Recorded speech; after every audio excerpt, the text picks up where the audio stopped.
So it's like a bag of man in our boxing ring and me the one woman, so me the queen of the ring. What people don't know is Highlight saw my star quality before I did. You think I disappeared? I feel so. I would say that. Why said that? Your vagina tastes like pumpkin. In the song, they kept saying something thick like dumpling, and something like pumpkin. So I was just being fun. How long ago did you find out that you were sick? Well, I really started to get really sick in 2017. I mainly went public on Facebook because somebody was trying to defame my character. Would you like to speak on that situation? Yeah, somebody was trying to defame my character. In terms of what? Saying that I'm not sick. When I did that live, what a lot of people fail to realize, and I think which was very unfair, is I was stuck in the middle. My brother died. I am the sister, and then on the right hand side, I have to deal with the grieving mother. No, but you're not give a broke nigga a chance. I've given broke niggas chance. It don't make no sense. What am I doing with him? I tolerate men. We live in a risky world, you know? Yeah. That's what I can say. And, you know, we explore. Men should always spend on a woman. Appreciation is a big man.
True Vibes, Island Prince, and Red Ibis.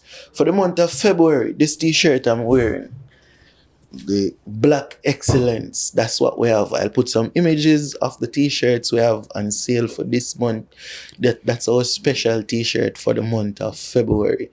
$60 get you one. You can either order it online or you can pick it up in Charlestown, Nevis. That's True Vibes, Island Prince, right in front of the fire station in Charlestown, Nevis. Remember, people, cop anything Red Ibis. That's our brand. We are royal. And it's not Red Ibis, it's Red Ibis. I'm always saying Red Ibis. I don't know where we get that from. But anyways, back to the show. Welcome back, or welcome to Perspectives Media. It's been a while. We haven't recorded in these settings. I don't know, been on a little break. But I feel like this episode is fitting for a return to St. Kitts Nevis. I don't know, we've been in Jamaica doing a little thing here and there. I'm not soon see the vlog about that, but today we're there with who can be considered as one of the few artists that we would have seen rise between St. Kitts and Nevis over the past 10 years. I don't think there has been any other female artist, well, correct me if I'm wrong, I don't think there has been any other female artist as prolific as her, you know what I mean, on social media with the music. I don't know the thing. We have the Queen of the Ring, Shanna Raymond. Shanna, go on. Introduce yourself to the Perspectives family now. You don't know, it's Shanna Raymond, the only one for them, the Queen of the Ring. So who are you, Shanna? What are you about? Well, I'm Shanna. Everybody knows me as the Queen of the Ring. I would say I love music. I don't think it's just about music. I think it has a lot to do with entertainment. So I just love the arts. I love to dance. I love to sing. I love acting. Anything that has to do with entertainment per se. I feel as though I have a purpose here in life, and I found my purpose when I started doing music. So I think I'm here to relay a message, inspire others. So I think that basically sums up me. So music, how did you get into music? Honestly, I never went running to do music. Music came to me. So I wanted to make some money. I wanted to go to school. So I just got into UE and I wanted to, head start some funds. So there was the soca manac and everybody was like, try it. And Wait. You was living in St. Kitts? Mm-hmm. So you grew up in St. Kitts? Yeah, I've been living here for about 15 years, yeah. Yeah, so how did you get to St. Kitts? My mom, she married a Kittitian. And you came here, you went to school. Mm-hmm. So what was life like growing up in St. Kitts? Life growing up in St. Kitts, it's different from what I'm used to. Of course, I've lived in other Caribbean countries, so I've had experience with different cultures. So growing up here was not like any other Caribbean country, just a different culture. Learning new people. I think the hardest part is making new friends. Because, when you move a lot, you have to be making friends a lot. So I would think that's the hardest part. Well, you're not from here. Where are you from? Where are you I was born in Jamaica. And you say you've lived in other countries. What other countries have you lived in? I've lived in St. Martin. I lived in the U.S. Virgin Islands. Lived in Jamaica and live here. And how does St. Martin and the U.S. Virgin Islands differ from St. Kitts and Nevis? Not much. I would just say like the accents, the food. Of course, both of them do soca. So I actually worked alongside Jam Band when I was living in St. Thomas. So the kind of soca kind of different, but it's still the band music. So they're basically the same, if you ask me. But it's not much different. I would just say the people, the accent, the food, things like that. So what's the culture like here versus Jamaica? Because I feel like we don't really I've never had the opportunity to have a conversation on the podcast with a Jamaican extensively about life within St. Kitts and Nevis for Jamaicans, specifically a female. Because I'm a male, so my experience would be different from a Jamaican female, because I have Jamaican female friends and sometimes they would express the struggles they go through privately to me. So what was life like for you as a Jamaican female? Because there's a lot of stigmas attached to being Jamaican. Yeah. But and I think that's a really good question as well. Living in St. Kitts, also living in Jamaica, it's just like a total shift. So when I'm in Jamaica, I'm a totally different person. It's a totally different feel. Even here, same thing. I think what you was asking about, like females, here in St. Kitts, I think it's the same in both islands as it relates to females. I think we're treated differently. You would more see men get more opportunities than females. They always want to exploit females too, especially in Jamaica with the music. So it's a lot of exploitation. I don't think I went through that here in St. Kitts with my music. But in Jamaica, I do experience a lot of that where, somebody wants something for something, So you experience a lot of that as it relates to music. But growing up here, what I talk about specifically now is like, alright, if there's a lot of people who come here and them basically overstay, them basically overstay their, what they call it, quote unquote, visa here.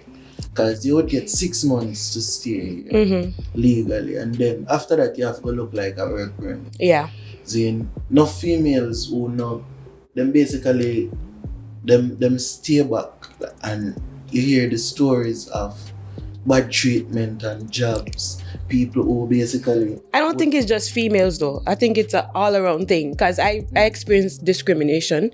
I've experienced it just for having the name Jamaican. It's like, oh, everybody want to watch you. You get a job. It's like you. It's almost like you're not deserving of it. It's like, oh, this person is more deserving. She must be doing something wrong because she's a Jamaican, quote unquote. So I don't think it's just females. I think it's everybody all around. With jobs, you go certain places, from them you're Jamaican, it's always some stigma. It's always like, we'll put the extra eye on this person. So I would definitely say I do experience that. I did experience that even in the work life in St. Kitts, where I was discriminated a bit because I'm Jamaican.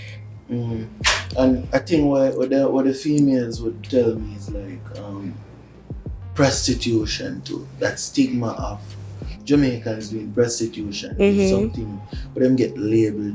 Well, I never experienced that, so I can't really speak for that. If anybody experiencing that, I do apologize for that. That sucks. But I've never really, I guess because, me and Shanna, I get treated like a queen, I must say, in St. Kitts. To some people, most people know me, so I don't really experience anybody making me feel that way. Okay, that's good. But as it relates to music, earlier in the interview, you were telling me about leaving school, wanting to go to study in UAE and trying to basically make some money through music. Yeah. Why did you see music as an option to make money? Because I love to sing. I was singing already. I was in the church. I went to the Pentecostal Church of God. I was singing in the choir. So I started to sing with KC5 as one band. So I was singing in the bands already and I was like, okay, I could do this. The only thing though is I didn't know I could write. I didn't know that I could write, I was lyrical, I didn't know none of that. I used to write poems back in the days, but I never know it was a thing. So I was running around asking everybody, you could write for me, write a song for me, and everybody almost basically laughed at me, like, go sit down. And I will never forget, I went to Chabo Studio and I started, I try something. And I was there dancing, and I said, listen to my body. And that was it. It was over from there. I put out the song, and then all of a sudden, everybody just started calling me Queen of the Ring, and it is. The first song you said was Listen to My Body. Yeah. And the inspiration for that song was what? What inspired you to do that song? I think from I know myself, I've always been known as like sexy Shanna. So it was like, I just feel like I had this aura where, the man them just have to just see me and just listen to my body. Just do what it says. Just listen. So you have always been sexualized? Yeah, in some way, yes, basically. I've always been known for my shape, my body. And you see that as a good thing because in this woke era, women say they don't like to be quote unquote object. No, it is a good and a bad thing because most of the time somebody will meet me and the first thing they want to talk about is sex or my body, and I'm like, hello, I'm actually a very smart person. Let's have an intellectual conversation. But them don't want to hear that. But if you don't present yourself as that is true. That's the issue. That is true also, but you can't judge somebody by what they do. I'm an entertainer. Part of what I do sometimes, sex do sell sometimes, But as human beings, we judge every second of the day. We're judging. Yeah, that's why you take the time to get to know somebody before you judge them. But I know human nature, they don't do that. It's natural for me to judge. That's what I'm saying. They don't do that. If a girl presents herself in a certain light, I am looking at her in that light. I feel you, but just like how you have a lot of entertainers, you see them one way, and when you meet them in person, they're totally different. Like me, people will see me and, it's Queen of the Ring. Me up on stage and I do my thing. It's an alter ego. When you come around me, you wouldn't even know that I'm actually an introvert. Like I don't want to talk. I just want to be by myself. And by myself, don't touch me, like nobody knows that. But when them see me up on stage, them say, that's just a different side of me, just like an alter ego. And you were saying, Listen to My Body being the kind of character, it basically characterizes you as a song. The song itself characterizes you, your personality, right? Listen to My Body. Like the kind of... Yeah, the way I dance, the way I move, just... And when you released that song, what kind of reception you got to it? It was well received. I just kept hearing people every time I walk. At the time I was working, so people would just come up to my job, listen to my body. They just loved it. They loved the melody. It was fun. And did you start to get bookings after doing that song? Immediately after, my life literally turned upside down. So at that point, I was focused on school. I was focused on, hey, I'm going to study law. That's what I thought I was going to do. And like I said, I didn't know that music was my passion. I loved to sing. I loved it, but I didn't know it was a passion. And from that happened, I just turned into this musical monster. I just want to do music. I don't want to hear nothing unless it has to do with music. And from listening to body, listen to my body. Listen to body. Well, listen to my body. Correct. Like, yeah. So yeah, call me.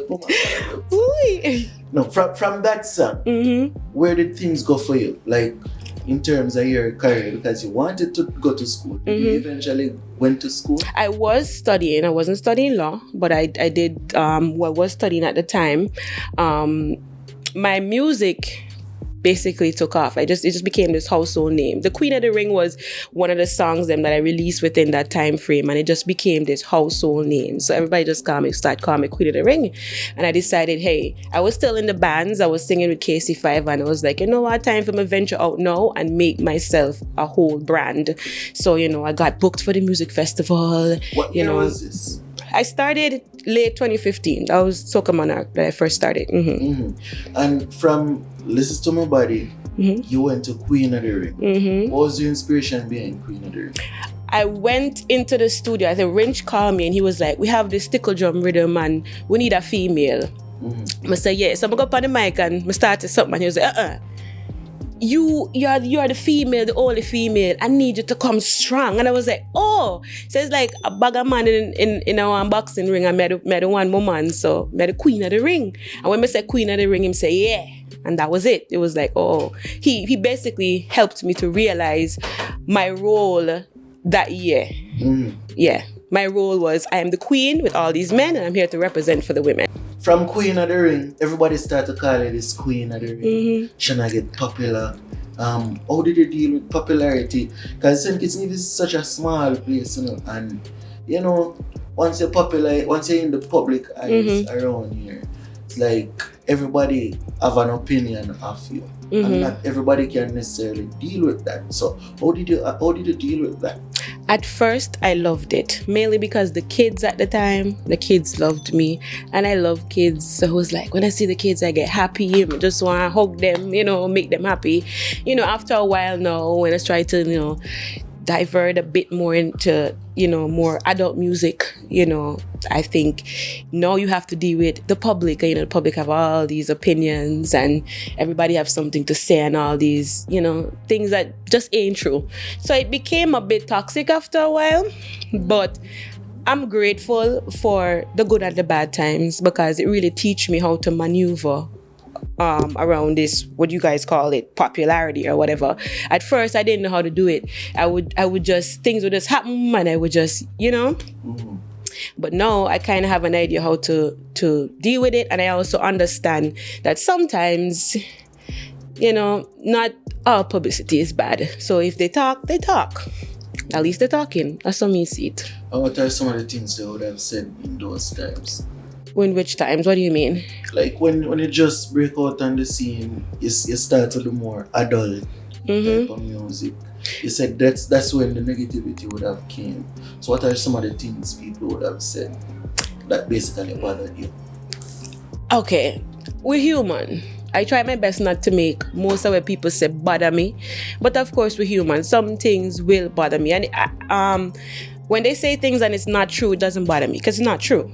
But when you say things, I think the only thing right now that really bothers me is when people come after my health, because that's something beyond my control. So when you start to dig into that and trying to paint this narrative that I'm not sick or stuff like that, that pisses me off because you're not around, you don't see the symptoms, you don't see what I'm going through on a daily basis. So that really do piss me off. But I try my best to just leave everything to God, and I don't try to deal with it myself. I just leave it to God because we're all humans. You might, God forbid, something might happen to you today or tomorrow. Not you. I'm not saying you. I'm talking. No. It's a general statement. I'm just talking. When I say you, I mean people. Not that thing that happened to me. What I'm saying is people have kids, they have family, so be careful what you say about people because you never know what can happen to you. That's basically just what I'm saying. Not What saying. happened to them. Not happened to me. I feel you. Rebuke that for real. I live forever. I feel you. Anyways, so musically, you touch on the health. I'm ready for really into the health side of things. I don't know. Mm-hmm. So, but musically, at what point did you get that big feature with Highlight? What people don't know is Highlight saw my star quality before I did. So he used to always say to me, like, funnily, he used to always like message me, so you're gonna be a star. But I didn't even know who I was talking to. I'll be real with you. I tell him this, I didn't know who I was talking to. He kept saying, you're gonna be a star, you're gonna be, and I'm like, what are you talking about? Them time I do music. What am I talking about? He hit me up, I think we did this song 2017, and he hit me up and he was like, we gotta do something together. And I was like, for sure. Mm-hmm. No, I've always heard about him in the past or whatever, but I never really like met him. So when we linked up, he was being so encouraging, just telling me like, I love what you're doing, keep doing what you're doing. I really respect that. I think he's one of the few persons within the industry in St. Kitts that I think that genuinely cares and supports me. And so we're gonna do this. And what I love about him is he's really talented. A lot of people don't even get to really see the talent, like us as the artists, and he's really, really talented. He be there making beats on the piano, then he'd go in the studio, and then I'm like, you're doing everything. But what I love about him the most is he gave me the freedom to be myself. And I think that's why we were able to create that hit, because I didn't feel pressured. He was just like, you could do this. He encouraged me. So you are the one who wrote your part for the song? Yeah.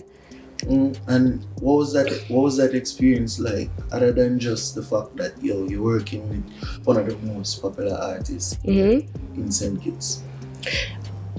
Well, like I said, he's very encouraging. So even if times I would doubt myself, he would be like, he would just give me an idea or just remind me of who I am.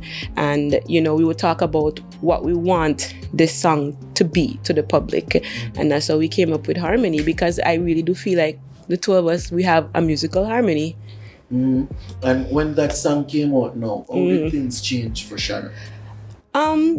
It was always great. It got even more extensive. Now I think people start to actually tune into Shanna. So before it was just, that girl there, she's a soca artist, blah, blah, blah. But now they want to tune into my life. They want to know everything now. They're thinking things just by one song. Correct me if I'm wrong. That song basically turned you into a more dancehall artist? Which I've always wanted to do, yes. So he gave me the opportunity to actually venture out and really do dancehall. And earlier again, you spoke about being booked for music festival. What was that experience like? The first time I was booked in 2016, and it was shocking because I'm new. I'm like, what? They really, thought that I was ready for this. So it was really shocking, but I was grateful too, because... What was that performance like though? Go ahead. Did you get one of them grass and pretty settings performance sets, like never first to performance? No, people were in the crowd. The video is on YouTube, you could check it out. People was in the crowd singing, they know the lyrics, and by the next year when I went back on music festivals, it's even better. So it was good. And other than music festival, I remember a year, I can't remember the exact year, but you were on Inception. So I performing in Inception. I think it's the same year Alkaline came for Inception. So all around those times, you would have gotten a lot of those big bookings. Yes. So I was on some of the main events, White Sands, Inception. I was on some of the main events, and that's when things was really like on a high, because Queen of the Raymand, yeah, them thing, the big song with I Like. So you never actually completed your studies at UL? No, I didn't complete it because I got really sick. And I had to just focus on my health at that time. So I had to take a leave of absence. And from around 2017, 2018, around them times, the name Shanna was hot between St. Kitts Nevis musically. But then after a while, you kind of disappeared. What happened? You think I disappeared? I feel so. I would say that. Okay, I wouldn't. Locally, from the local scene, yes, to an extent. I didn't disappear from the local scene, from what I remember. I just feel like I was. I just feel like people are. I don't want. How do I say this? Honestly, I just feel like people won't play my music. That's just how it is. I don't feel like, I don't know why. I think because I changed to this dancehall thing and everybody wanted me to stay into this soca lane. It's like, I come with this dancehall business. You know, everybody had this opinion, like, you can't do this here. And it's so funny that at that time, people was telling me I can't do dancehall here. As a female, blah, blah, blah, blah, blah, but yet still you have a big dancehall artist now from St. Kitts. So it's like, I felt like I wasn't accepted to do it. It was like, stick to soca, So that's why I actually ventured home. But maybe some people would say you sounded better as a soca artist. And I would disagree. Because I have fans right now in dancehall who prefer the dancehall.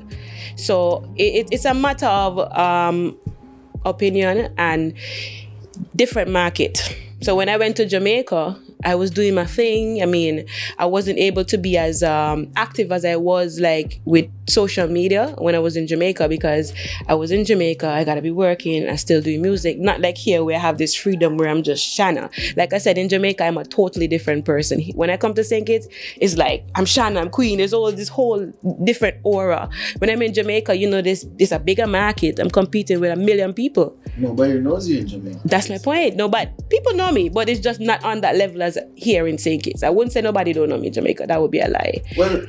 Well, if you're entering into the market, nobody knows you. Facts. So it's a different feel. That's just a fact of the matter. Right. You know what I mean? So going into Jamaica and doing dancehall music, would you say the move to Jamaica paid off, or it made sense? Like, look, like now that you can reflect back on that move to Jamaica, would you say it was worth it? I would say that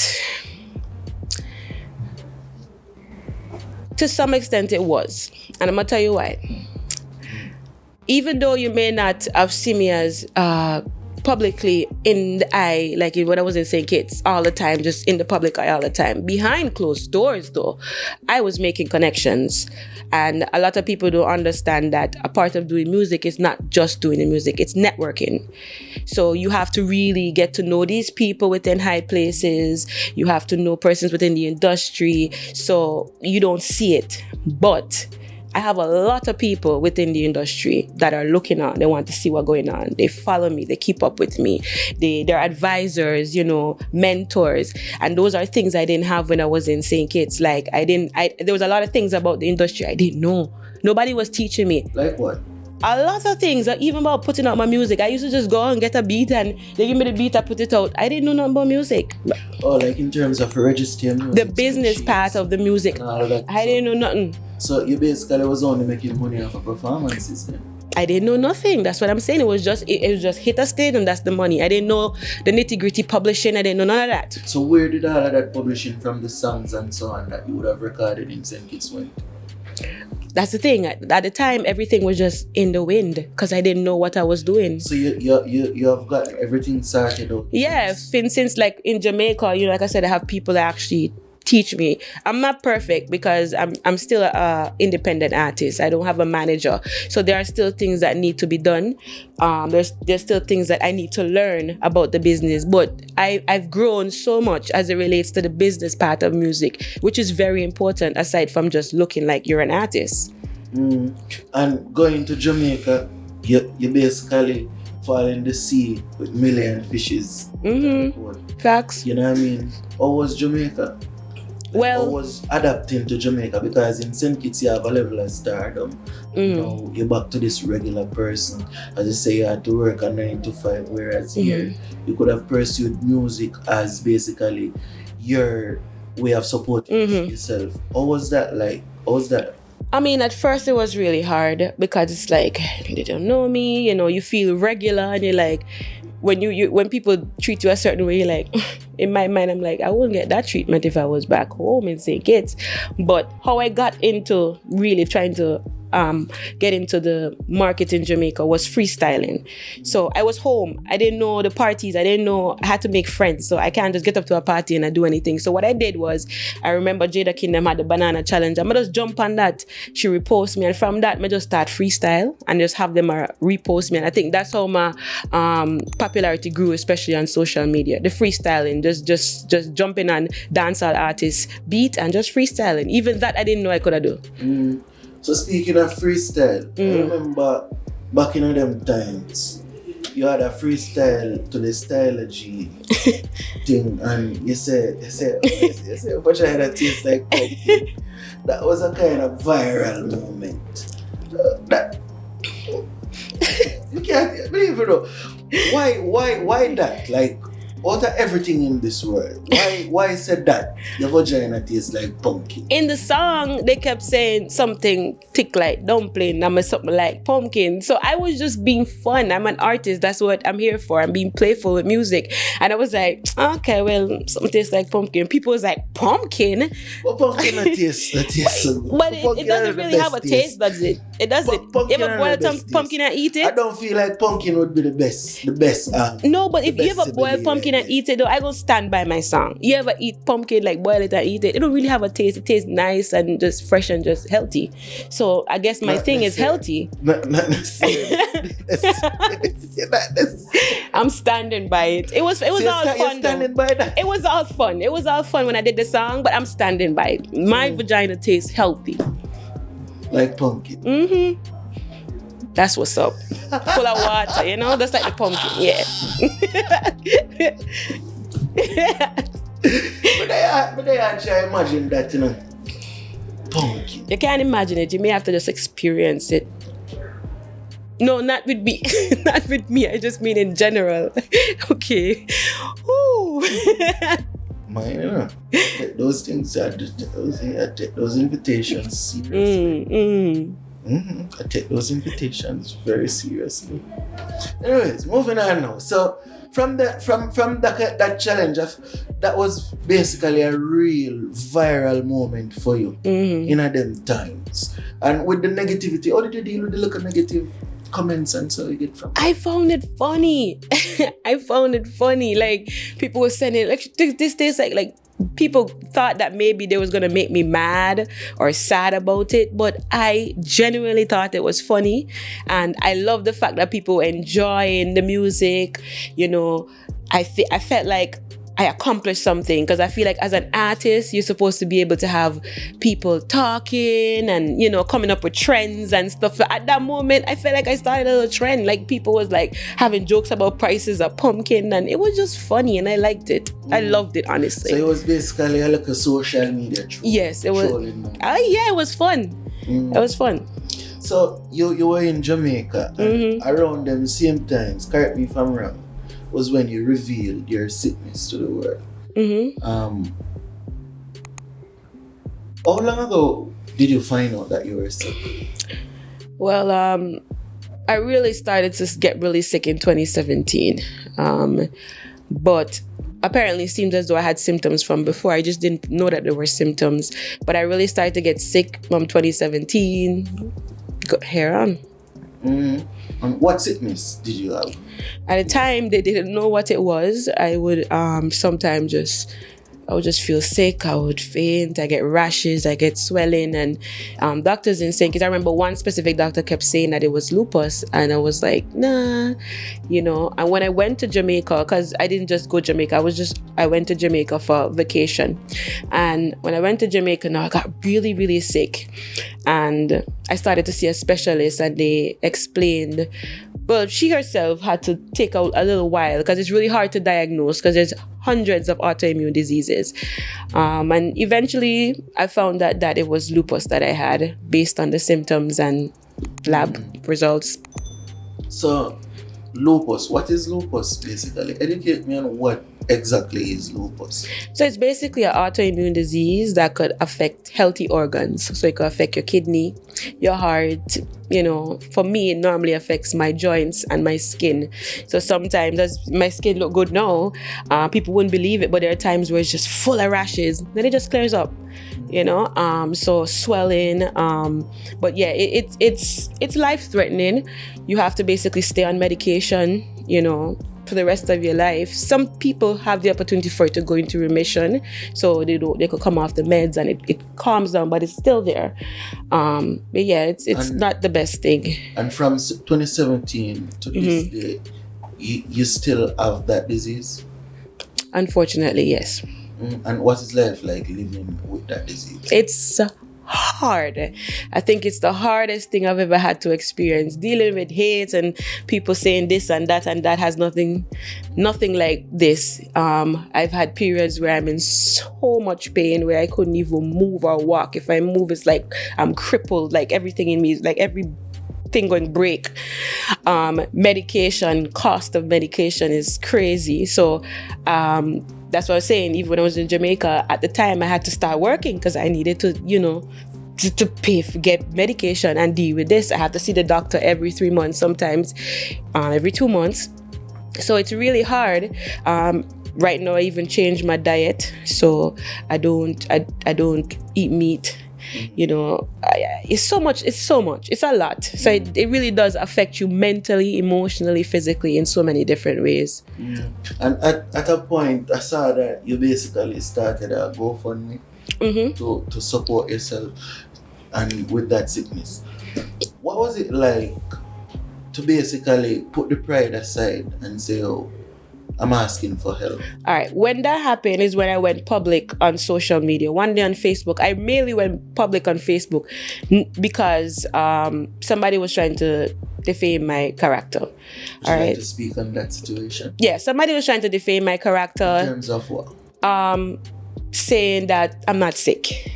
So I went public and she had it to say, oh, she ain't no sick because she look good. And this, I don't know why people feel like when somebody look good, they're not sick. Prior to that, did the public have knowledge that you was sick?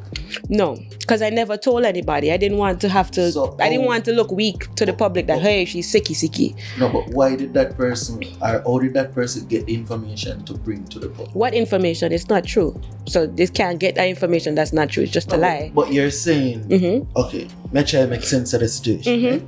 Right? You're saying somebody went on social media saying that you're not sick. But prior to that person going on social media to say you're not sick, you never went on social media and say you're actually sick. So, it was during that time she said that, when I went public. Oh, so when you went public, the person then said you're not sick. Yes, so trying to make it, so what I'm saying to the public to make it seem that it's not true. Mainly because I think at one time I was really, really sick and I was going through a lot, and I thought she was a friend and I asked her for assistance. So from that, no, she wanted to use that to say, hey, blah, blah, blah.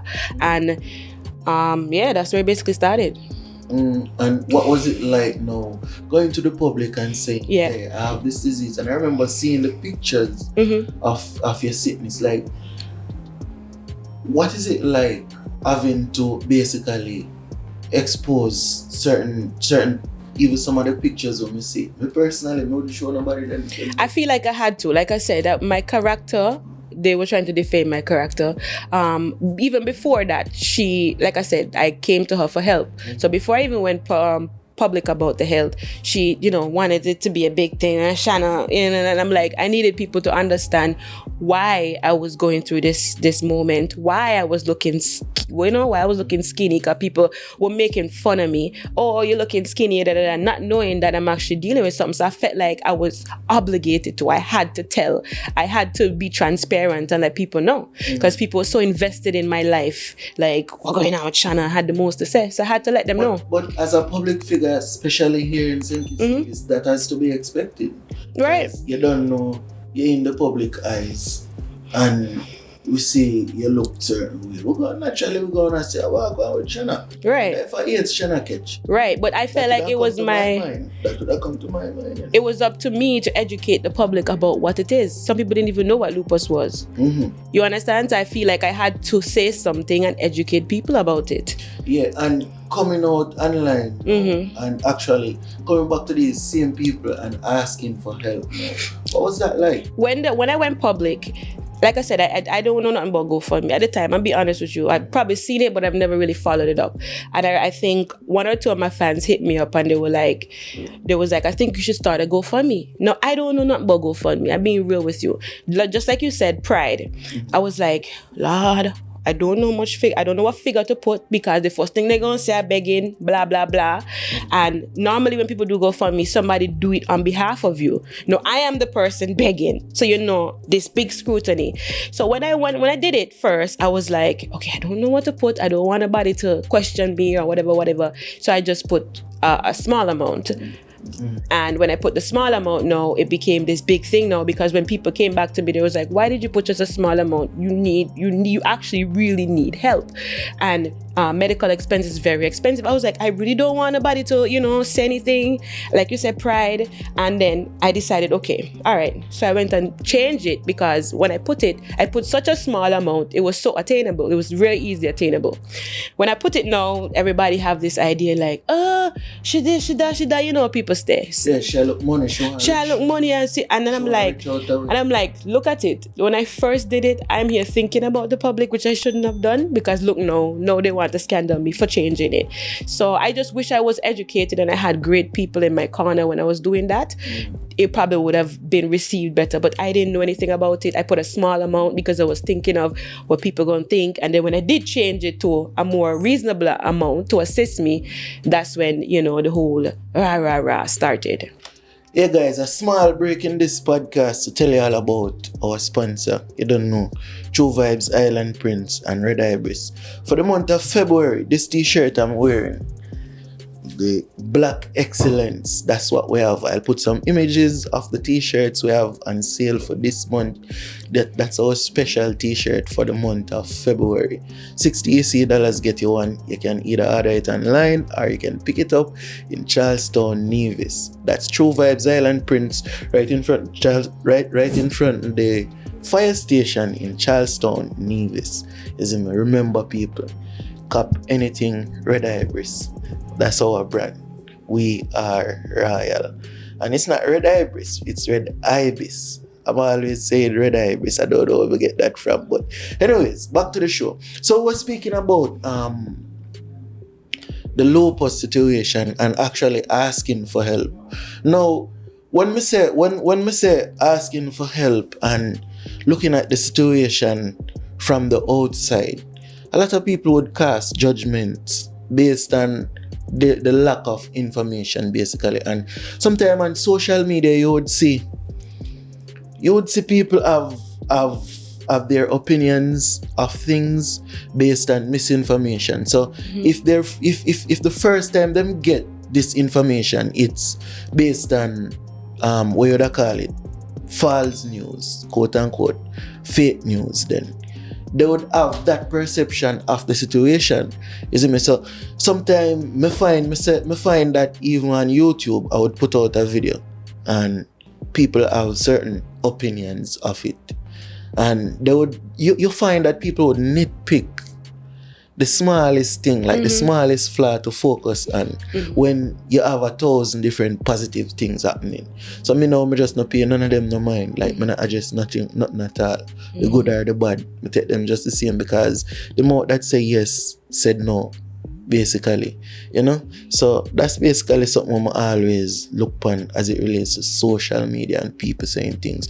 Right. But when you get them backlash from that, why didn't you just basically take down the GoFundMe and because I needed the help. So because of people talking, when I get the help, I needed the help. I needed medication.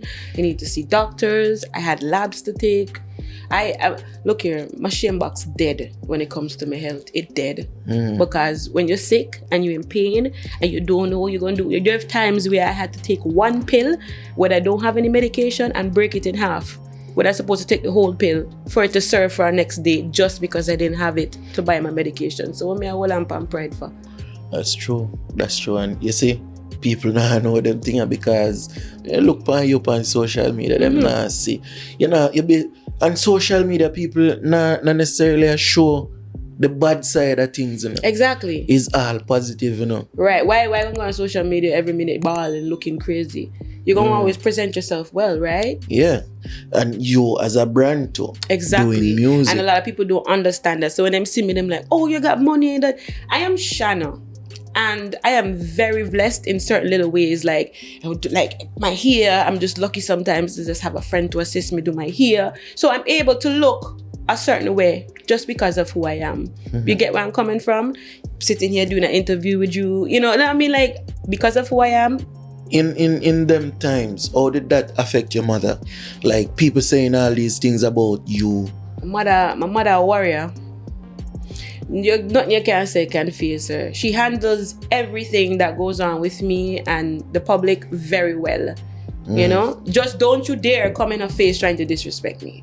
But she handles it very well. You know, pay people no mind, you know. I commend her for that.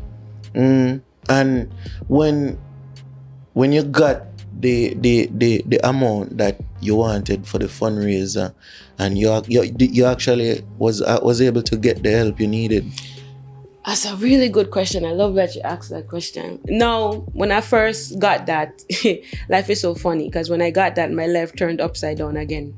How? Because at the time I was in Jamaica and I was staying somewhere, and the money was supposed to fully go into just meds and doctor and thing, and then I went into survival mode. No, I had nowhere to stay. I had no home. How?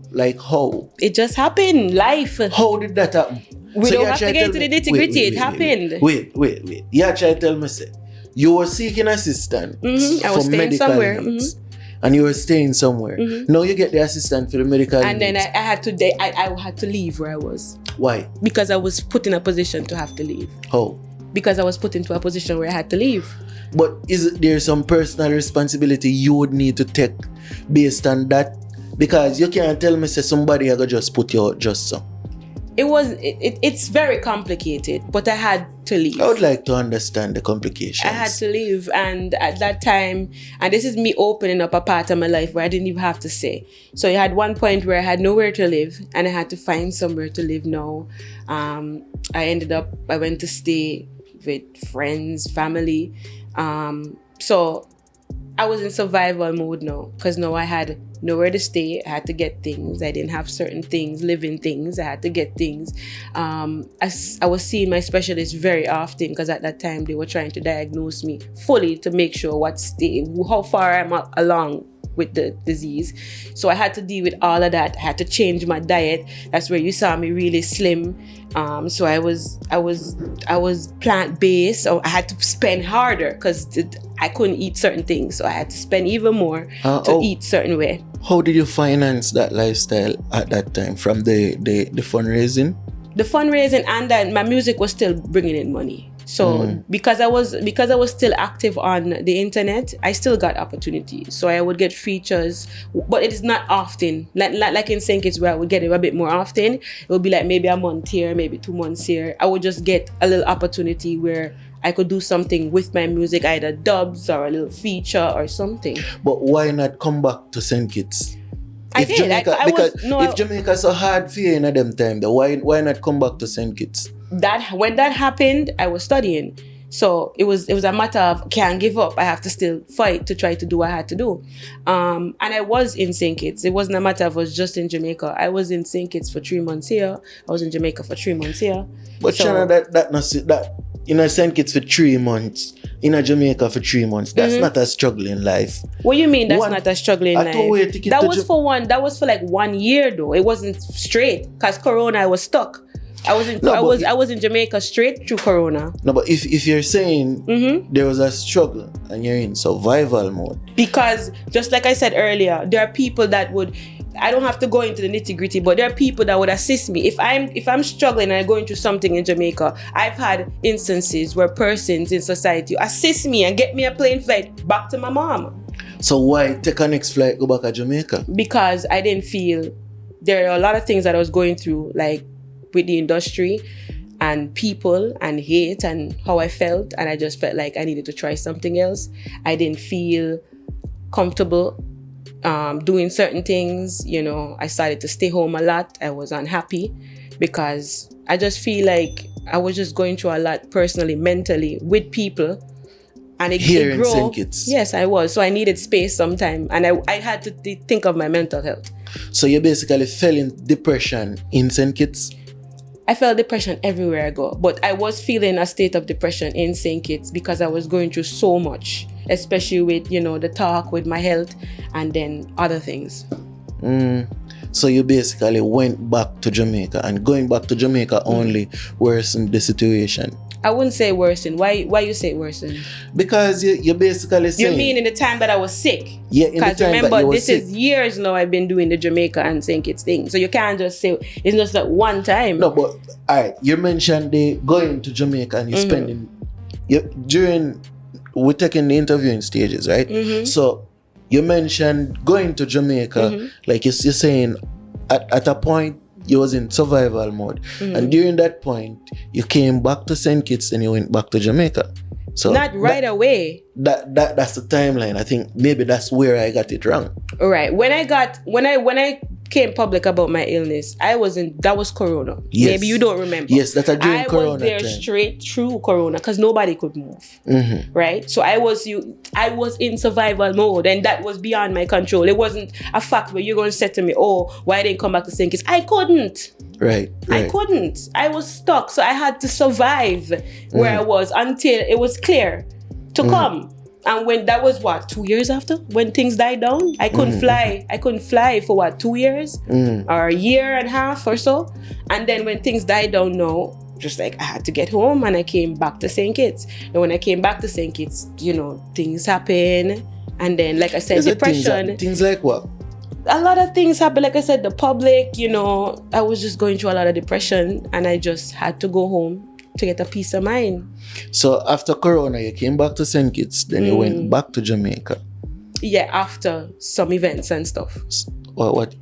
Okay, when I reached the part there. But as it relates to going back to Jamaica now, was things better for you the second time around, like the second trip around going back to Jamaica? Like, did you see improvements mentally? Yeah. Financially The and so last on? time, which would be the last time that I was there recently before now, yes. I, like you said I disappeared. I would say to some extent I did. And that was me trying to you know, get a peace of mind and just get a clear head and focus back on me, focus on my music, so I could get back to that stage where it's just the music and nothing else. Yeah, because, you know, Jamaica is a good place to reset, especially as a Jamaican. A part of that is the reason why I take my little break. I wasn't going through nothing mentally like that, but I feel like at some point during anything, you have to take a break too. You have to take a step back, not necessarily a break, but you need a step back to really analyze what is it you're doing. How can you improve on this? How can you better this? Like, what direction you really want to take things? You see me? Because we're human beings, you know, Right. and me can never judge you based off of your decisions, because me don't know why you make your decisions. You know what I mean? So it's just basically looking at Jamaica. Like, when I went to Jamaica and I see, oh, everybody I live back home. My people them now suffer back home, you know. My people them good. And you realize people see a lot of us come here and we live here. Them feel like we basically not come from nowhere, you know. Isn't me? And going back home now after so long, because it was a while since me come here and went back home, and going back home and really looking at life and Jamaica, and you see the improvements, you see people who you leave them at this stage and you meet them back at the same stage in life. It's like, you know, it's a real refresher, and it motivates you to do basically better for yourself. You know what I mean? So I feel like going to Jamaica and spend some time at Jamaica is good You know what I mean? To reset your mentally and you come back And again. that's what I needed the last time I was to stay the last time I was here. So you said earlier why I don't come back or whatever. Every time I do decide, okay, I'm gonna come back and stay, it's like something, and I have to just get my head back right. You know what I mean? And that's where I was at the last time. I needed space. I felt alone. I felt really alone. Like there was nobody, and I was like, I needed some space, and I needed to, get my mind right, and that's what I did. That's what I did. So speaking of the last time you had to leave now, that situation is a kind of ticklish one where I feel like it's a situation that was mismanaged on your behalf. On my behalf? What are we talking about now? The situation with your brother basically losing his life. I feel like, we're, as human beings, we're emotional beings. And you can't tell nobody how to react when them lose a family member. You know what I mean? Especially in a violent manner. Now, you losing your brother and taking it to social media. The minute you put anything on social media, you're opening it up for public opinions. You know what I mean? And I feel like when the public opinion started coming in, like based on that live video that you would have done during that period, it's basically fan of fire we done light already. You know what I mean? Because there's a lot of people here who, there's a minority in St. Kitts Nevis that don't like Jamaicans. And you give them a reason now to say, look at the terrible Jamaican. What was that reason? What did I say that was giving somebody a reason to hate Jamaicans? What? Anything that's negative. And what was that negative thing? Some of the things that you were saying out of emotion, I don't think you would have, you calm down. If it was a situation where you remove the emotions out of that situation, I don't think you would have said some of those All right, things. let me just say, when I did that live, what a lot of people fail to realize, and I think which was very unfair, is I was stuck in the middle. My brother died. I am the sister, and then on the right-hand side, I have to deal with the grieving mother. So I personally, when that all happened, because remember I just came back, so I don't really know nothing because I wasn't here. So I came back, and then all of this happened, and I'm in the middle. I personally wanted to just not have anything to do with any discussion. I didn't want to have anything to do with it. I wanted to just not be around. I just wanted space. But that was very hard for me because I am dealing with the grieving mother. Now it's my mother. What am I going to do? Forsake my mother? I am her right hand. Everything she does goes through me. So I have to deal with everything. Now, how do I deal with everything and still be fair to my mother and the fact that at the end of the day, family, and still remember that I have a career and I have my name. Now, when all of this was happening, like I said, I wanted to stay out of everything. A lot of things people don't see because they didn't bring it to the public. The only thing they bring to the public, oh, he did this, he did that, he did this. So he's a bad person, throw him in the grave, and that's it. At the end of the day, he's somebody's child. And at the end of the day, he didn't just die from natural causes. It came about from, as you've heard. Now, the only thing when I went on social media was because I feel like I was in a position where, my mom, she doesn't really sometimes understand the influence I have when I speak or if I do anything social media related. So at the time, she wanted me to speak up and ask questions and and I'm like, I don't want to do this. I want to stay out of this. So you feel like it was pressured into in a way, speaking. but it was more mainly because of grieving. It wasn't like intentionally pressure. It's just she's grieving and I'm in the middle. I'm stuck in the middle. So when I did that live, I must be honest with you. I have my mother over there. I deal with the public over here. I feel like I wouldn't have done the live. No, not saying that what I said in the live, some of the things I said I don't stand by. The reason why I said I wouldn't do the live, same thing like you. It's just a lot of emotions was going around. I felt pressured, and it was like it wasn't the right thing to do. Was the right at that space. time? It wasn't the right space. It wasn't the right time. It wasn't. It just wasn't. It wasn't. But I at that time can't see what y'all are seeing because I am in the middle. What I saw was an emotionally wrecked person. But I'm human. That's what I said. I wasn't in the right space. I understood based on the fact that, hey, this is a sister grieving for her brother. Where me come from? It wasn't even just the grieving. It was the right or wrong that had led me to the live. Right or wrong, go out the door as it relates to family, you know. Why? Remember, you know, a killer, a serial killer, a drug dealer, they have family who loves them. You see me? So no matter how terrible a person might be to you or me, they still have family who loves them. What I'm saying now is, no matter how wrong somebody be, you know, your mother still love you, your sister still love you, your children still gonna love you at the end of the day. But to the public, them not see that. You know what I mean? But I wasn't even talking about that though. I was just talking about what happened.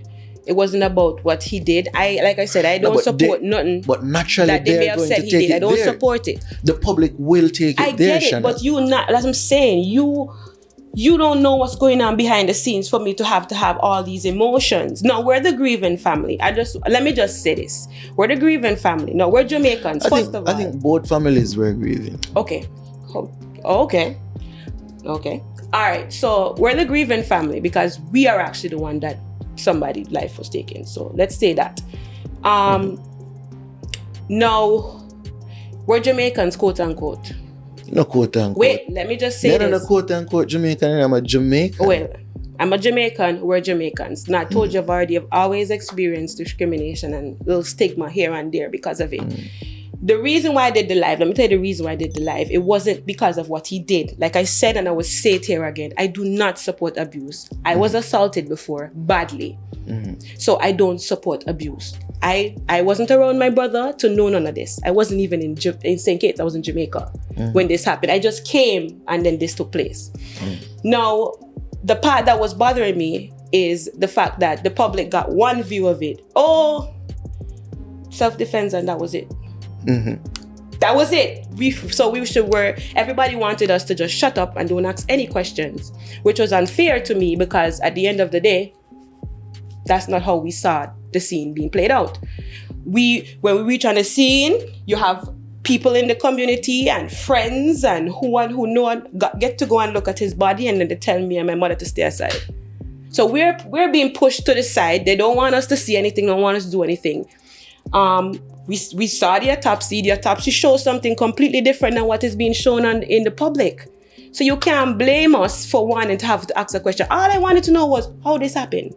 No, but the public on a live, the people on the live couldn't have answered your questions. No, but that's what I'm saying to you. I already said earlier that I didn't feel like that was a space for me to get. I was emotional. I'm dealing with an emotional mother, a grieving mother that thinks that I am Shanna. When Shanna talks, people go here. That's what I was dealing with. So let's put that to the side. I could already. I'm a person where I could acknowledge things. I should have not did that live, but I couldn't see that at the moment. I was in a different space. Maybe if you deal with grief, everybody deal with grief differently.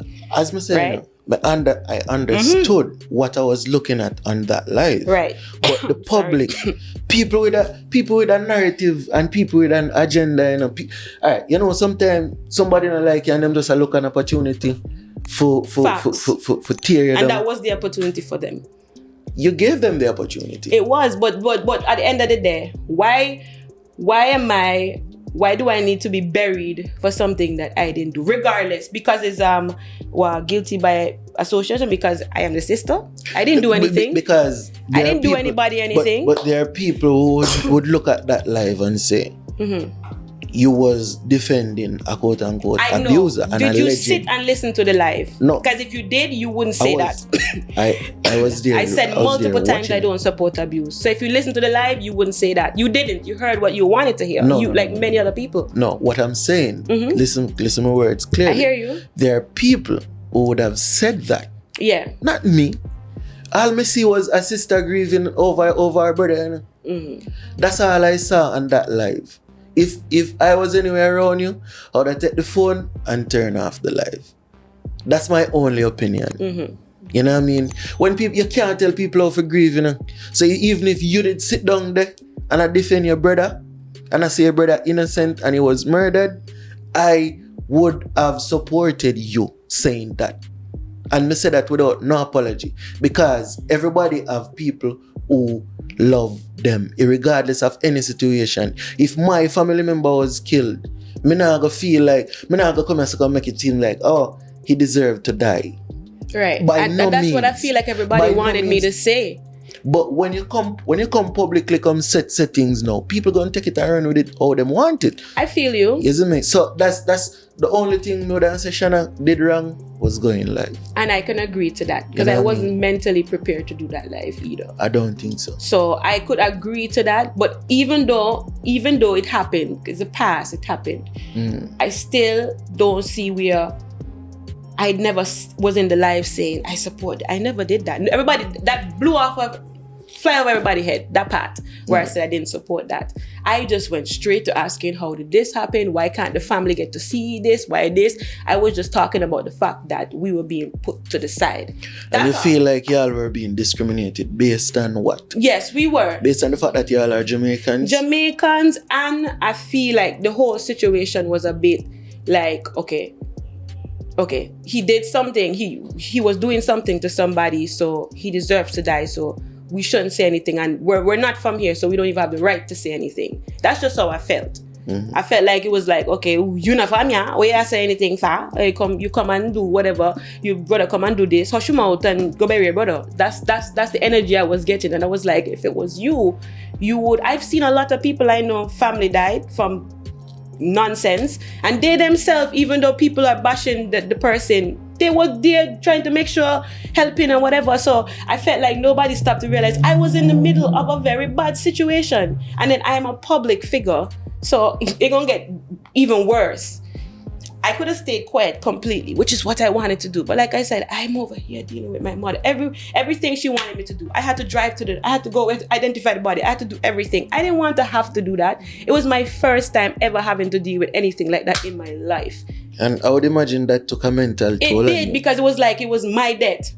It was my debt, because even though my mother is there, she's still relying on me. Because when she get emotional or whatever, I was the strong one that had to deal with things. I had to answer questions. I had to deal with paperwork. I had to do everything. So it's like, my gosh, I didn't. And then the thing about it is, my brother and I, you know, we never really had like, we was always like the best relationship. Like we together, Tom and Jerry. It was never like that. You know, we see each other, you know, hi here, you pick me up, carry me there. But we wasn't like Beavis and Butthead or anything like that. So it was really, really hard for me. I was torn between wanting to just be by myself and having to deal with it, because I had to deal with the grieving mother. And it's my family at the end of the day. No matter what, we came here, we never came here intending that one of us is gonna die. You know what I mean? Or I wouldn't say die, because people are gonna die eventually, but one of us is gonna be killed then. Yeah. We didn't think that that's going to happen. So of course it's gonna take a toll, and it was really hard. It was mentally draining for me, because at that time, like I said, I felt like I was being punished for it too. Regardless of what me going live or whatever, regardless of that, I felt like I was being punished for what happened. That's just how I felt. It was like, I walk places and people like, I didn't feel, I was like, oh my gosh, I felt unsafe. You know, like I started to hear lies telling on me that I'm always home. So how my name getting in things I doing? So people start to make up lies, and I'm like, okay, this is not safe for me right now. I need to give people space for that to die out a bit, and I need space. And that's why I ended up going home, because it was really hard. It was like I couldn't be Shanna again. For that moment, I was unable to be Shanna. I was no longer Shanna. I was the guy sister. That's what I was. I was no longer Shanna. Or he didn't have a name. It was Shanna brother. Everything attached. They attached me to everything. That's what happened when you're popular. I know, but that's what I'm saying. That's why I had to give the public space and myself space, because like you said, I was in a space where I wasn't mentally able to deal with questions. I wasn't mentally able to do the live, and I realized that I wasn't in a good space, and that's why I left, because I felt like I need to give them space. I need to give myself space, and it wasn't everybody. It was just a very hard time, and I feel like a lot of people didn't know how to deal with that situation, because, like I said, I was alone. I know you. A lot of people know me, and throughout that time, regardless of what happened, I felt like I was an outsider to people. Not one person that I knew messaged me and asked me, "How are you?" or condolences. Most of the people that said it, or one or two few people that did say it, were strangers. These are people that I don't know. They know me. But people that I knew, that I thought that cared, or regardless of how you feel about the situation, at the end of the day, I'm human and you know me. Shanna, don't ask. Okay, you don't want to ask about him, ask about me. Shanna, how are you? Nobody asked. Nobody. And as it relates to the actual case, nothing came of that. Well, it should be going to, the matter should be going to court soon, but I just leave it at that. I don't want to say much. And where is that? How's the family still dealing with that? Like, how are you now mentally as it relates to that? I'm going to be honest with you. No, it was easier for me when I was in Jamaica, because I wasn't around my mom. So I didn't have to deal with the crying, the every minute breaking down, every minute saying things. I was in my own world. I'll be honest with you. That's how I dealt with it. I just moved. I just started to do my own thing. I didn't think about it at all. When I'm back now. So being back now, I think is where I had to be back, because my mom needs me. Mentally, emotionally, physically. I hear it every day now. Not every day, but once in a while. It affects her. So sometimes she would say things, and I have to deal with that, which I never had to before, because I just tuned it out when I was in Jamaica. But now I have to go back to now dealing with it. I still have people pass me sometimes. No, funnily, when everything happened, I barely was getting condolences or how are you doing. Now is when I'm getting it. Like I walk the streets now and people are like, "Hey Shanna, condolences to you," and I'm like, a year and something after, like people still actually saying that. It's shocking to me.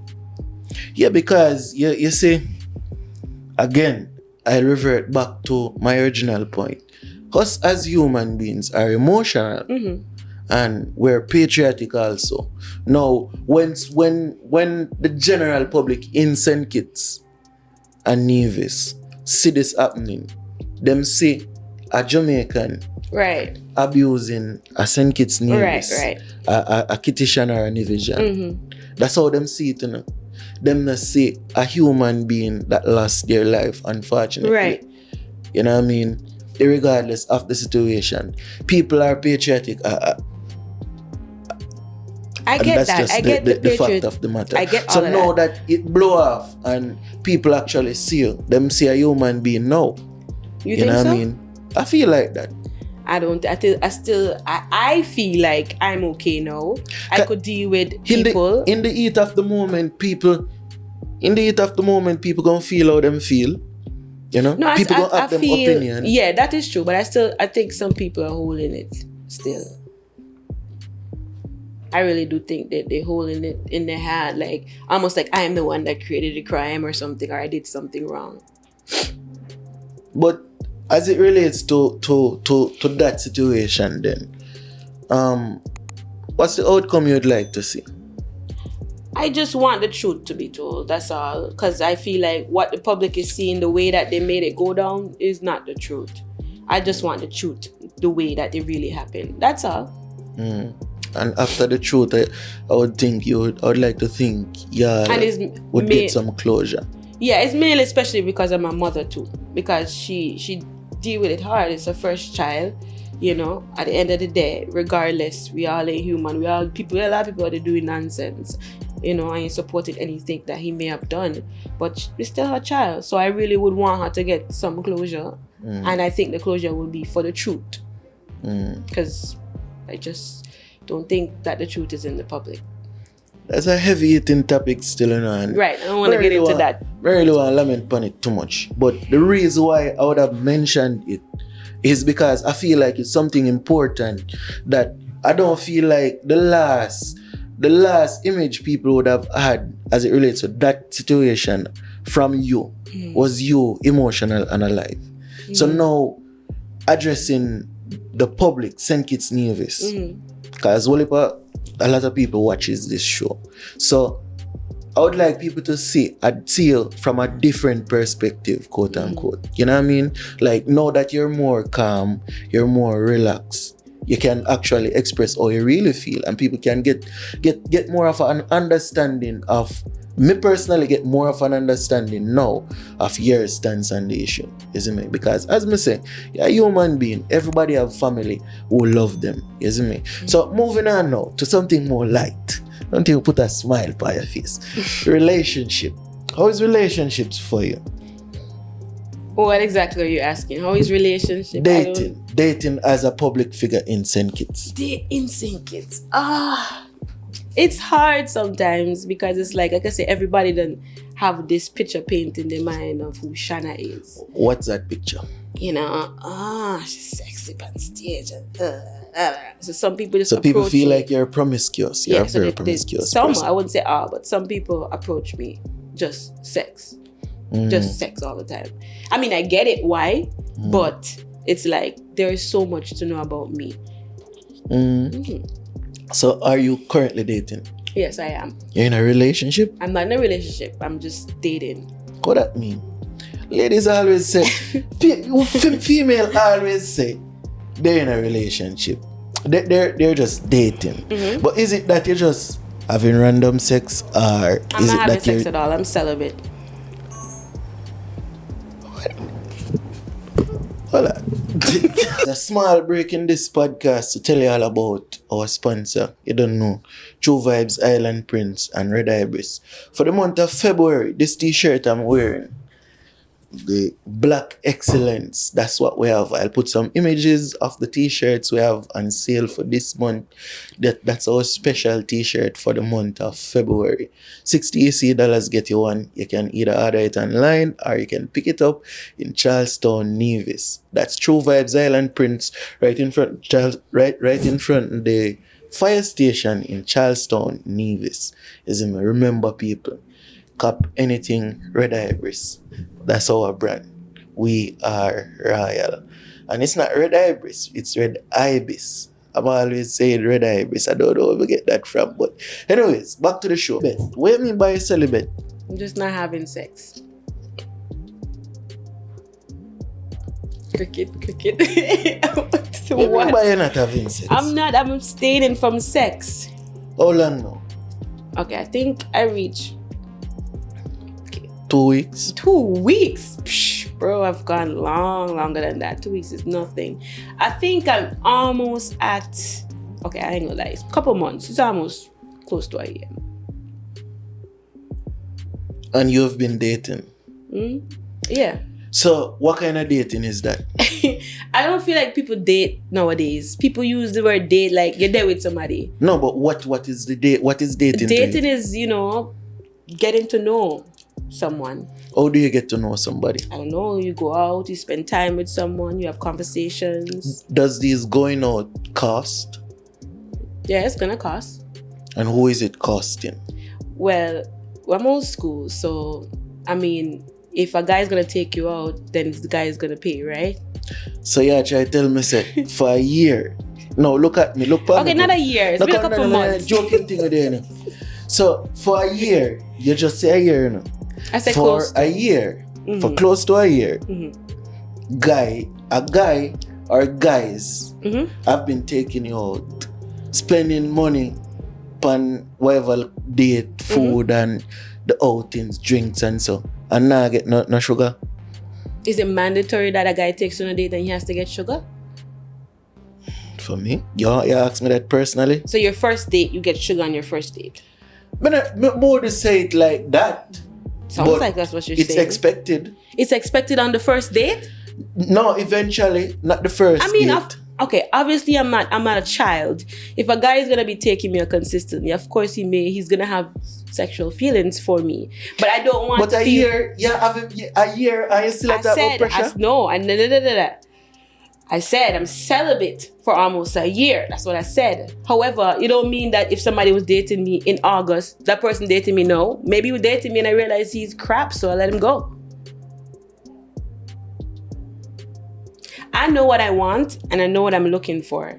So I don't feel like... What do you want? I know, I mean, like in a man, I know what I want. So what are you looking for? I don't want you to ask me that question.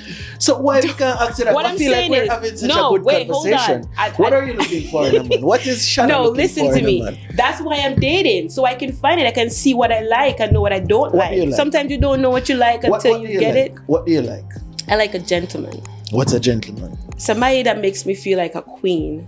And what does it take for Shanna to feel like a You know, queen? I'm old school. So, you know, you got to do things old school. Yeah, so you have to spend. As the man, you have to spend. Why we have to talk about spending, But though? when I say old school, that's what old school is. I mean, it's not just spending. Yes, spending is a part of it. But, you know, I just like the old school thing, you know, you pursue me. I don't want a man just like, oh, I'm going to see you, I'm going to like you, I want to slap that. Like, I get that every day. Everybody wants to slap this. Mm. Yeah, so I want somebody that, you know, let me fall for your brain. Like you talk to me and intellectual. Fall from brain. You get to know me. You know Shanna in and out, aside from the queen of the ring. You know? No, but me not get in. Me not get in. Me can't get in. Out alone me I get because you're not giving no sugar cake, so to speak. You're not giving So you any don't sugar. pursue a woman? You just get sugar cake? We're not Those sugar talking cakes about me. sound very, very We're not cheap. talking about me. Sugar cake is very sweet though. I said cheap. You say pumpkin. Sugar cake is a better metaphor. I bet. Okay, I hear you. Think about it. So you want somebody to pursue you and Court me. court you, wine and dine. Well, dine, you know, wine you. What else? Yeah, I want somebody that I could talk to. I do music, as I said, I go through, you know, periods, especially in this industry where I'm depressed. There's have to be somebody there that I could turn to, I could talk to, you know. It doesn't always have to be sex. Sex is great.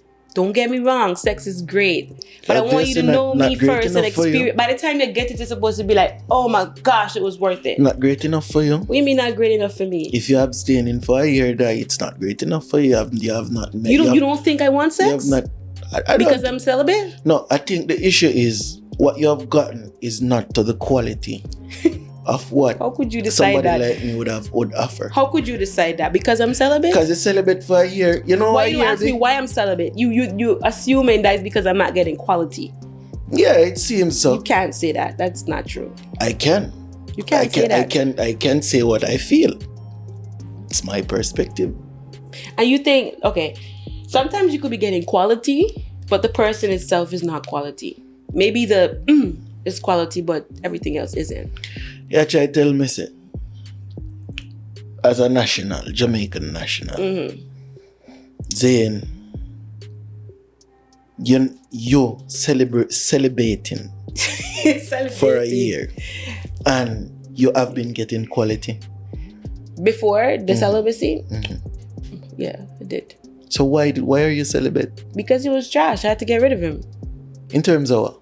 He was cheating That's on like you? that's what I just said to you. Sometimes we could be asked. That's why I took sex out of the equation, because we could get so caught up into this infatuation and lust. The sex, we forget the person. But sex is a part of the person. But that part could be good, but the person may not be good for you. You have to look at it that way, that you could be toxic as hell, but everything else you do, you know, below the belt is great. Feel like you're chatting. One of your friends them a chat. I'm just saying. You have one friend who know me, man. No, I don't. One friend who know me. Why you chatting me? I feel like you're chatting. No, I don't. I'm just talking facts though. Yeah, so me could look at me and say, you could be toxic. What, you toxic? Who tell her that? No, I'm You a look very nice guy. toxic. No, I'm a very nice guy. You always got shades. I think you're toxic. I'm a very nice. So because me have one shade, me toxic. A toxic look. Yo, you know me like that. Me like that. Females, you know how much female tell me that I look like a cheater, I look toxic. No, I'm a very nice guy. I'm a very loyal. Alright, I'll give you the benefit of a doubt. No doubt. Take the doubt out of it. Just give me the benefit. Alright. So what else you looking for? Can a broke man date, Shanna? No. I don't like that. I'm being honest. I don't like that for us. Plus, I've been there, done that. I don't like that for us. So you want me to date a broke guy? I don't like that for us. And broke is relative though. It doesn't always mean you could be broke mentally. No, money me a talk about. You come buy out your argument. Shanna. No, but for real, I'm just being honest. So why can't you date a broke guy? You don't believe in building? Because, okay, I believe like, and this goes both ways, not just for a man. If you're there with somebody or you talk with somebody, you're supposed to be able to benefit on both sides. So you can't tell me, say, me and you attack and you're not nothing for offer me. At all. And Wait, I don't have anything to offer you. that's something in your pants. May I offer But that? that's not it. That's a primal offering. That can't feed you. No, but what are you looking for, daddy? No, that's Or, not what I'm what you saying. looking for, But daddy? you're talking about You look sex. somebody to feed you? No, but sex alone could what sex alone can do. Sex, you get sex anywhere. Not the quality of this. Just hush. Just No, hush. no. You can't go. Can you go to a regular restaurant and get KFC quality chicken? You get my point though. It's not always just about sex. To answer my question, can you go in any restaurant? Can you step in any establishment and get KFC chicken other than KFC? No, and your point is. Quality is quality. And We have proper branding here. well, I don't want just sex or good. No, but it seems like money is Money is end not all the be all. only thing, but it is very important in this society. Why am I going to talk to somebody? I'm an artist. I'm pursuing music. The things that I could do for myself, I'm rich. I ain't got things like whatever. But if I could sit here and be able to do my hair, and you gonna come and you here and you're not able to like add in any way. It don't even have to just be money. So it could be, hold on. No, it don't have to be just money. It could be any little thing. You're not here to motivate me. You're not here to support me. Then what is your purpose? So what is your purpose as a woman? What is my purpose as a woman? To a man, yes. I have many purposes. Like? You really want to get into that? Yeah, we're having a open conversation, you know. If it's one thing about Perspectives Media and the Perspectives Podcast, I leave we that have open up to conversations. to see what I bring. Come, I don't like bring this top or bring to the table. I hate that. No, but you are trying to say a broke man can't get none. So me want I to told know you I'm what... old school, and I made sure say that in the starting I'm old school. So I want somebody that's gonna court me. I want a provider. I see a man. There's a protector, a provider, old school. So you're gonna watch So you're gonna watch Cook and Clean and get 1 6 7 picnic. I never said I wanted to be a stay-at-home wife. No, but that's the old school vibes as a provider. It's not. No. When I say old, yes, I want somebody that's gonna provide for me, but it doesn't mean that he can't get into the. No, you can't say that to me. You cannot say that to me. So you're telling me man must be in the house. This is new age now. He must be in the house and I wash, cook and clean. He could never take up a broom? Ever? No, but if you're old school, that is old school. I mean like in the way that you get a woman, you court a woman. You want to have your cake and eat it. If you're old school, you're old school. Well, if you're new school, you're new school. I want my cake and eat it then. You know what new school be? If you broke and me broke, the two of we work and we build together. Okay, you hear what you just said? Me broke and you broke. I just said, been there, done that. Hold on. Been there, done that. I am not saying because I like some old school tendency. It doesn't mean like if my man is like, me meet him up on a high weight and him down, me not gonna help him. No, me never said that. Yeah, broke nigga a chance. I've given broke niggas chance. It don't make no sense. What am I doing with him?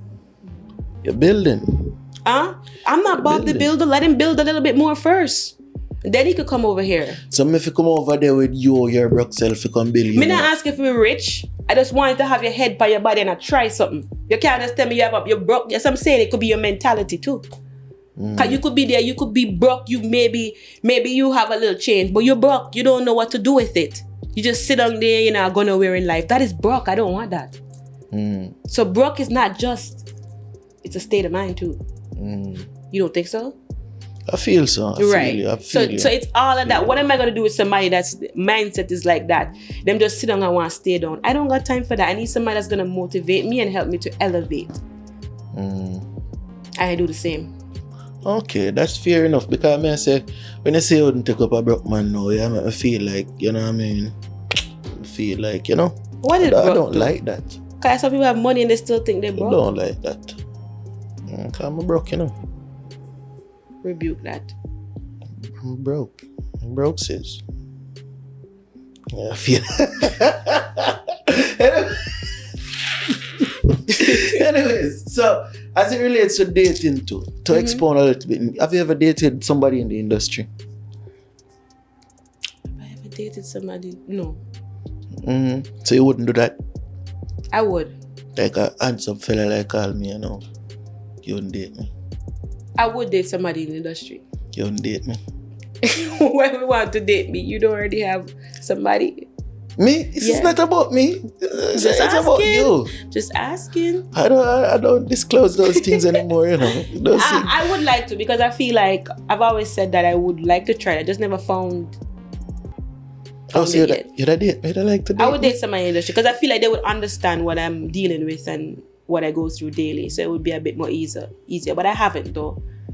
Oh no, I did. Let me take that back. I did date someone in the industry. I did. And that was good. That was a good experience. Oh, good and bad.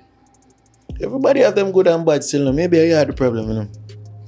Oh. Think about it. Okay. Why is always a woman the problem? Because majority of the time, the woman are the problem. Okay. You know, you all don't take responsibility, lack accountability, and those type of stuff. Okay. Don't you think? No. Anyways, back to the music now.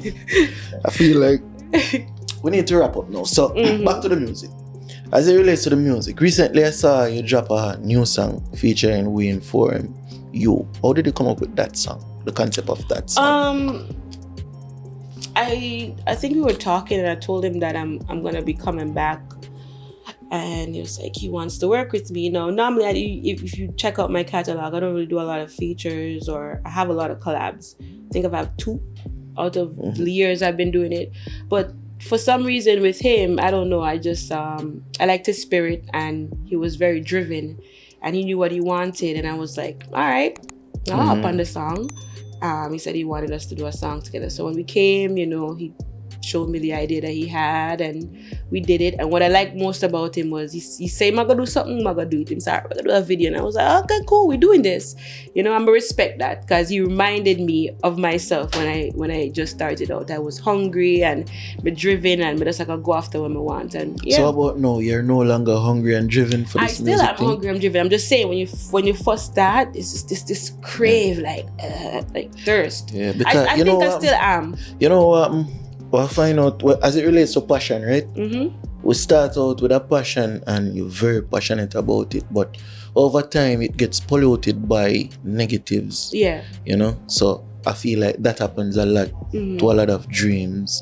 So you would find that even younger artists, people before them get children, them start out well, you know, them well driven, and then them get 1 pitney, them get all 1, 2 pitney, and the responsibility come down now, so you can't really invest in the dream as much, and you lose that over time, you know. So I feel like that's very, I understand what you say when you say when you find somebody new who got that passion there and that drive there, remind you of your younger self in the music. But where do you see yourself at right now with your music?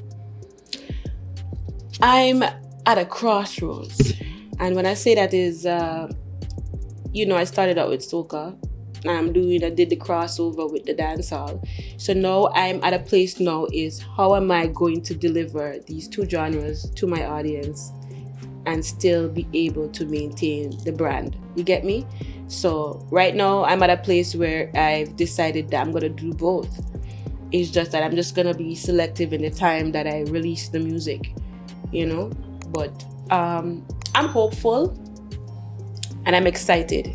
I'm just at a place now where I'm just trying to decide how I'm going to feed my audience with my work, because it's 2 different genres that I do basically, and I just want to maintain that and still make my fans happy, because I've did a poll on my fans already, and I think my fan base is 50% soca, 50% dancehall.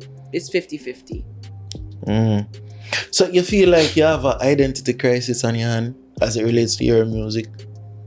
Like in terms of... In some ways. As it relates to fans.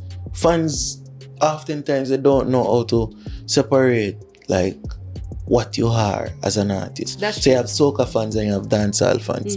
If you're dipping here and dipping there, at times it kind of confuses them. Especially that the fact that you're not so big in both of them. You know what I mean? So like in the soca world, I wouldn't, from my perspective or from what I see, I wouldn't say you're fully there. And it's the same for the dancehall. So you never think about just choosing one and trying to focus on that? That's a very good question. Now, most people would prefer for me to focus on soca. I'm Jamaican. I can't lie to you. I can't deny the fact that I love our culture. I love dancehall, I love reggae, and I can't see myself just strictly doing soca. With soca, I was limited, so I didn't get the opportunity to express myself and say a lot of the things that I want to say. I was there are times you can do it, but people don't really listen all the time when you try to say other things other than shake your bum in soca, and I couldn't be doing just that. I needed to speak because I'm an artist. Now, the question you asked about choosing, yes, I would prefer to just do dancehall. However, I can't just do dancehall because soca is a part of me. Now, I say that pun intended because I actually have a song coming out called Soca is a Part of Me. And what I'm really saying is, even when I try to say, okay, I'm Jamaican, a part of me is still partly Caucasian or partly Caribbean, where I love soca music. And I can't deny that it's a part of me. So I don't know. I don't think I can choose it. I don't think I should have to either.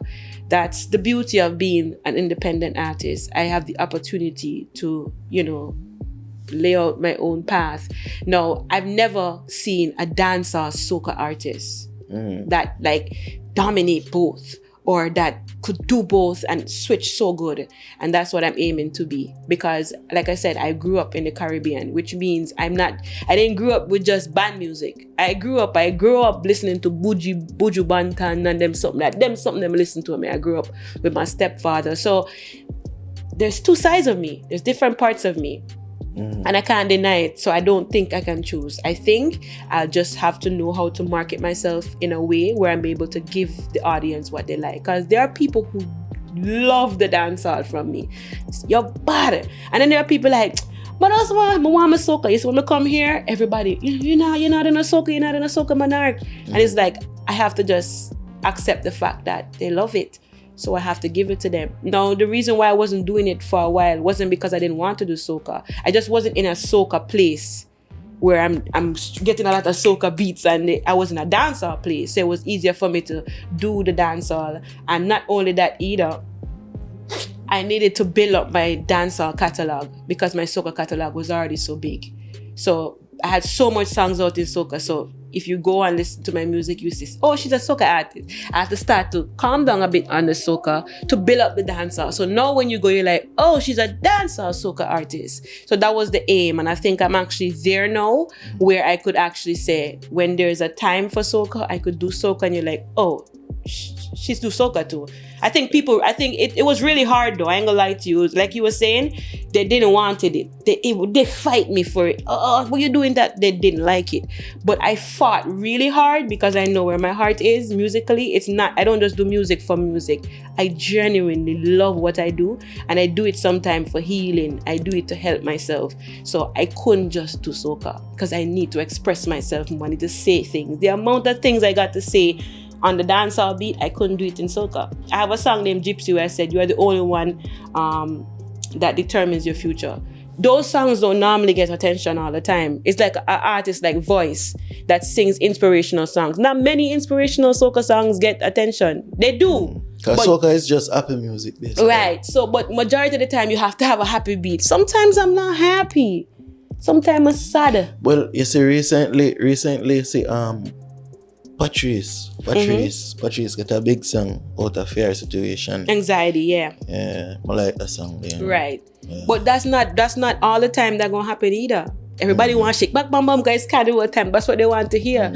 Sometimes I'm sad. Sometimes I want to cry on a beat. Sometimes I want to cuss you up on a beat. I want to talk the things them on a beat. And then the next minute, no, I want happy because I'm a happy person. You feel me? And finally, the final thing I want to ask you, St. Kitts Nevis, how you feel about the music industry here now? Because now we can actually say there has been a superstar out of St. Kitts Nevis now, where that's undeniable across the world. How do you feel about the music coming out of St. Kitts Nevis right now? I'm actually proud because remember, when all of that was happening, I wasn't here too. So to see where it's coming from, to know when I start, how things were and how things are now. A lot of artists, they know how to do things the right way, which they never did. Nobody was teaching us, people are taking So nobody never teach us. No, a lot of art. We didn't People know. never know. No. I disagree. There are a lot of people who knew, and they will not impart that wisdom upon the artists. I'm telling you. When I ask you, I tell you. For whatever reasons, that's how it was. And I feel like a lot of them now are learning. They're trying to go on their own to learn. They put in more effort into their, the direction of their videos, into their, and I love that. And it's come a long way, and I'm really, really proud of everybody and what they're doing. And why do you feel there is not much female artists, female entertainers? There are female artists in St. Kitts. There are. It's just that I feel like there's not much. Wait. Who are the female artists in St. Kitts? Ideli Nappy. I know Soca Empress from Nevis. Well, there's Ideli Nappy. Delrose. She does music as well. There's a young lady, I think, named Erica Edwards. She's doing music as well. I think what you're trying to say, though, is there's not much female that has made such of a big impact or loud like me, Miracos. But there are females. They just ain't getting that attention, or they don't get that much. Where are they? Female spotlight. Artists. They're there. Female artists, I would like to interview some female artists. They're there. I would love to interview some female artists. So like I said, they don't get that much attention. They don't make that much big impact as yet. Give them a chance. They will. All right, sir. So Shanna, before we go, tell the people, I'm looking at the camera there, and tell the people where on social media they can find you. They don't know it's Shanna Raymond, the only one for them, the queen of the ring herself. You can find me across all social media. That's Shanna, SHANNA, Raymond, RAYMOND. And that's all social media. Or Queen of the Ring. You don't know. You don't know, people. Remember to like, share, subscribe to Perspectives Media. The podcast is back. Big Bad Podcast. Shanna say some things. No, don't kill Shanna. Shoot, kill me instead. Stay tuned, people. Remember, subscribe to the channel. You know what I mean? Get yourself a True Vibes Island print. Black excellence. You don't know. We're excellent. We are royal. Red Ibis. That's our brand. Until next time, Perspectives Media. Essential saying. See you. Hoy, and I said nobody now believe it. Well, if they me say I beat it. Me and the pastor, me not go preach it to how we all it down. Yeah, man, it's Dejure, and I mean, giving you a different perspective on Perspectives Media. Easy.